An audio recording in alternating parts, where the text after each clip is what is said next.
Hello students, welcome to another lecture of physics. This is standard 8, force and pressure, right? So last class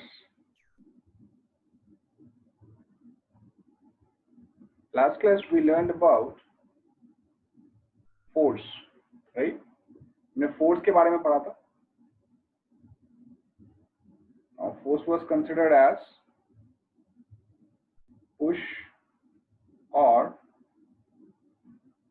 pull of the body, right? Push or pull of the body, that is known as force, right? Now force is what? It's a vector quantity. It is a vector quantity, right? Now किसी object को अगर rectilinear motion में रखना है, rectilinear motion, that means motion है straight line, rectilinear motion में किसी object को अगर रखना है तो आपको फोर्स अप्लाई करना पड़ेगा. क्या अप्लाई करना पड़ेगा? फोर्स अप्लाई करना पड़ेगा. अच्छा, फोर्स की यूनिट क्या है? न्यूटन है. फोर्स की यूनिट क्या है? न्यूटन है. ठीक है. उसी तरीके से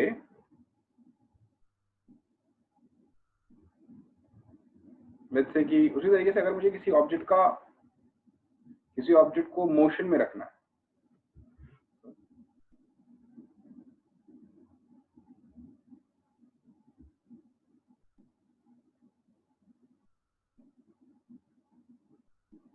किसी ऑब्जेक्ट को लेट्स से कि रोटेट करना है, मान लो ये सिलेंडर है, इसको रोटेट करना है इस एक्सिस से, तो क्या लगाएगा? तो आप इसको ना फोर्स नहीं लगाओगे, आप इसमें मोमेंट ऑफ फोर्स लगाओगे. क्या लगाओगे? मोमेंट ऑफ फोर्स, जो भी आप लास्ट क्लास में आपने पढ़ा है. That is equal to force into perpendicular distance. Force into perpendicular distance मतलब कहने का मतलब क्या, अगर आपको ऐसे इस डायरेक्शन में रोटेट करना है तो आप इस डायरेक्शन में फोर्स लगाओगे, और ये जो डिस्टेंस है, ये डिस्टेंस एक्सिस से, that is a perpendicular distance. That is the perpendicular distance. अच्छा, moment of force is also known as torque. Moment of force is also known as torque. अच्छा, इसकी यूनिट क्या है? यूनिट होगी Newton metre. Newton metre. ठीक है. अच्छा, newton metre in SI system. ठीक है. CGS में क्या होगा? So 1 newton metre would corresponds to 10 to the power 7 dyne centimetre. 1 newton metre किसके बराबर होगा? 10 to the power 7 dyne centimetre के बराबर होगा. So this is moment of force. This is moment of force. ठीक है. ठीक है. Okay. Now what we are going to discuss? We are going to discuss what is pressure. We are going to discuss what is pressure. Pressure is defined as force per unit area. Force per unit area मतलब एक unit area में कितना force लग रहा है उसको pressure कहते हैं. What do you mean by that? Let's say I have an area of let's say 100 meter square. इस एरिया में 1000 न्यूटन का फोर्स लग रहा है. I want to know what is the 1 meter square. इस पे कितना फोर्स लग रहा होगा. तो क्या करोगे? क्रॉस मल्टीप्लाई करोगे. So this would be 1000 upon 100. अब क्या हो जाएगा? 10 न्यूटन पर metre square. What do you mean by this? That means एक 1 मीटर स्क्वायर में 10 न्यूटन का फोर्स लगता है. That is pressure. अच्छा, this Newton per meter square is known as Pascal. So you have to define what is 1 Pascal. So 1 Pascal is defined as 1 Newton of force applied on 1 meter square area. That is 1 Pascal. That is 1 Pascal. Now pressure is a scalar quantity. It is a scalar quantity. That means it has only magnitude and no direction. Direction नहीं होता pressure. कोई finite direction नहीं होता है, right? It has only magnitude. ठीक है. If you have अच्छा, pressure is dependent on area, और लेट्स से प्रेशर इज, यहाँ पे अगर मैं फॉर्मूला लिखूं, यहाँ पे जो आप प्रेशर का फॉर्मूला अगर मैं लिखूं, so pressure is equal to force upon area. यहां से क्या पता चलता है आपको?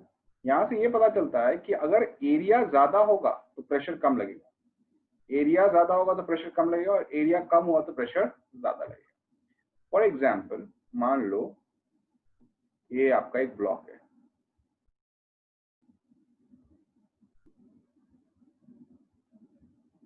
ठीक है, ये ब्लॉक है आपका, इसको मैंने इस तरीके से रखा सरफेस पे, और इसी ब्लॉक को अगर मैंने ऐसा रख दिया, जैसे थोड़ा डायग्राम में चेंज हो रहा है, बट किसमें प्रेशर ज्यादा होगा?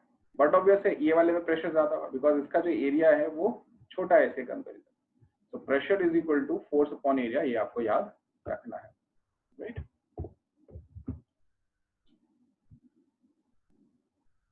Okay, now pressure exerted by liquid, pressure exerted by fluids मैं कहूँ,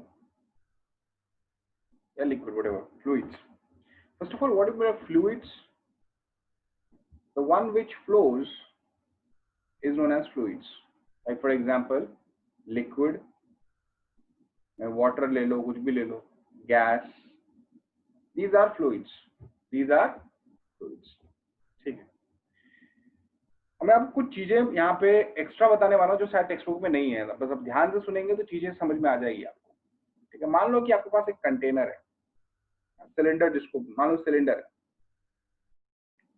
ठीक है, you have a cylinder here,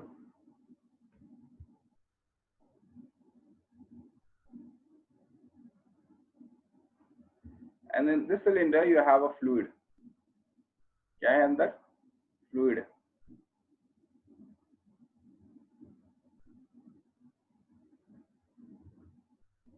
जिसकी डेंसिटी शायद आपको पता होगी, इसकी डेंसिटी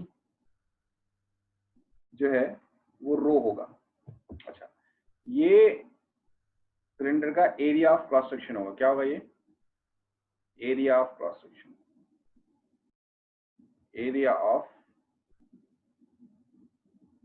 क्रॉस सेक्शन, मान लो वो जो एरिया है दैट इज ए है, and this is the depth or height of the container. This is depth or height of the container. मतलब यहां से मान लो ये अंदर की तरफ आपका ये डेप्थ है, ठीक है? अच्छा, आपने पढ़ा होगा volume of cylinder, volume of cylinder आपने पढ़ा होगा, that is pi r square h, याद हो तो आपको। अच्छा, ये पाई आर स्क्वायर क्या है?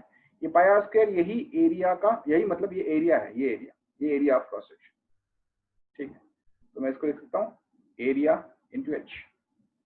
अच्छा, एक और चीज, अगर आपने वॉल्यूम ऑफ सिलेंडर निकाल लिया तो यही वॉल्यूम इस फ्लूइड का वॉल्यूम होगा, बिकॉज लिक्विड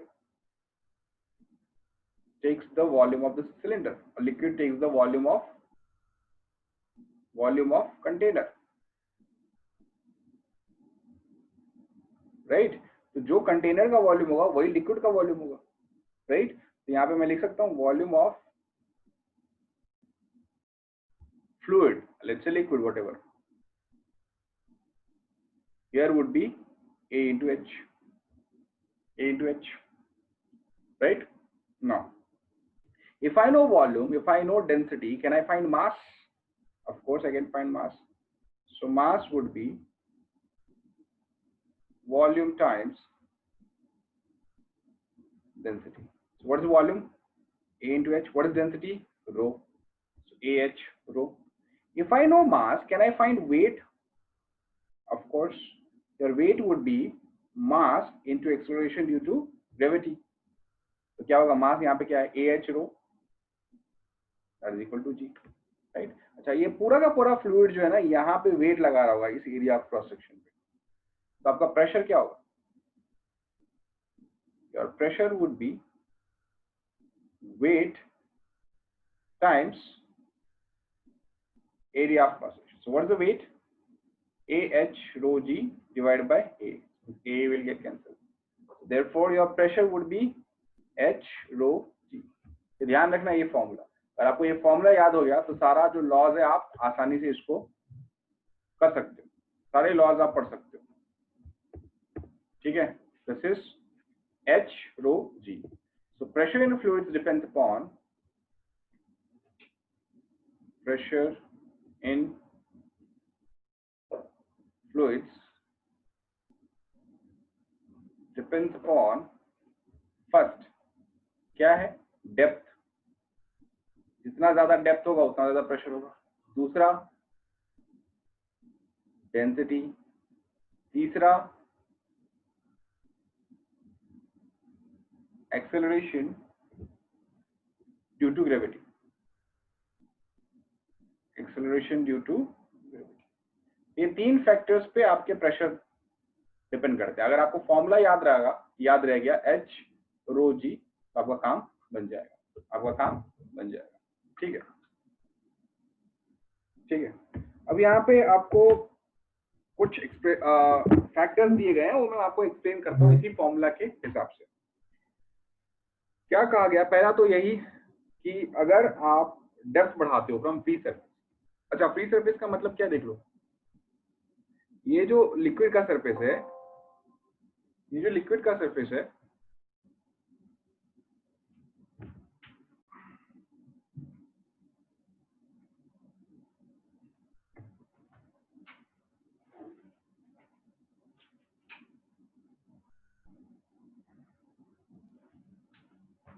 जो लिक्विड का सरफेस है that is connected, that is means in touch with air, right.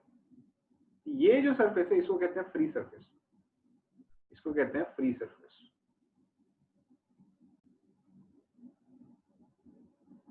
ये सरफेस जो है आपका, इसको कहते हैं free surface.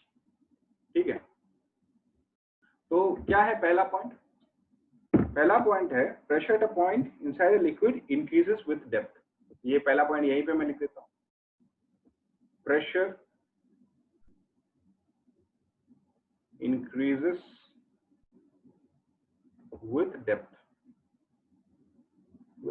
from free surface, with the depth from free surface. ठीक है, ये हो गया. दूसरा पॉइंट क्या है? दूसरा पॉइंट भी यही है, density. Pressure increases with density. Pressure increases with जितना ज्यादा डेंसिटी होगा उतना ज्यादा प्रेशर होगा. तीसरा पॉइंट क्या है? Pressure is same in all direction about a given point with in the liquid. देखो एक बात बताओ, यहाँ पे मान लो कि मैंने आपको एक पॉइंट यहाँ पे दे दिया, ठीक है. तो इस पॉइंट पे यहां से यहां जो डेप्थ है वो तो सेम रहने वाला है, ठीक है, और डेंसिटी भी सेम रहने वाली है, जी भी सेम रहने वाला है. मतलब किसी भी डायरेक्शन में अगर मैं चेक करूं तब प्रेशर कितना होगा, तो प्रेशर जो है ना वो सेम रहने वाला है. ठीक है. सभी डायरेक्शन में एक तरीके के प्रेशर लगेंगे, सभी डायरेक्शन, राइट. तो यही थर्ड पॉइंट इसको कहा जाता है, pressure is same in all direction. Third point, pressure is same in all direction at given point.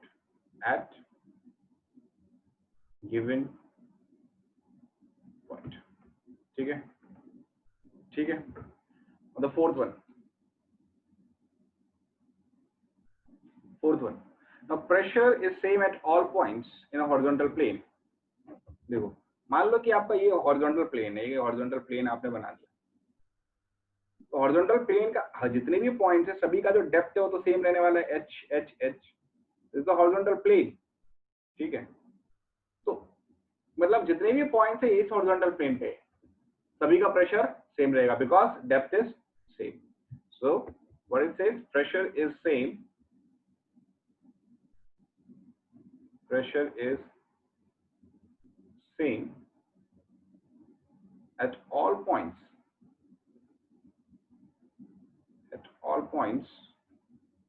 in a horizontal plane,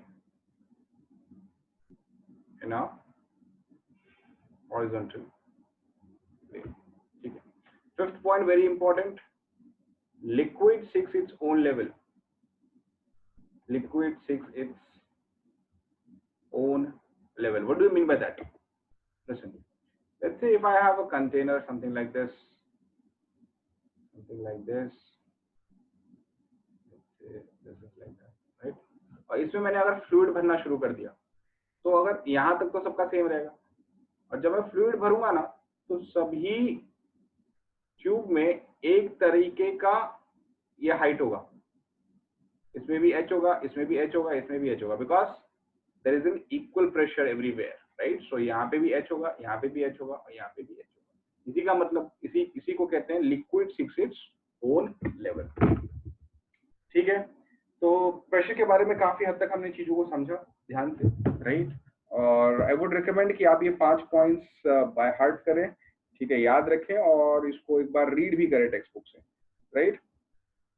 In the next class, we will see what is Pascal's law, and then we will move further to atmospheric pressure. ठीक है, और इसके साथ कुछ numericals भी हैं. We will see in the next class. ठीक है,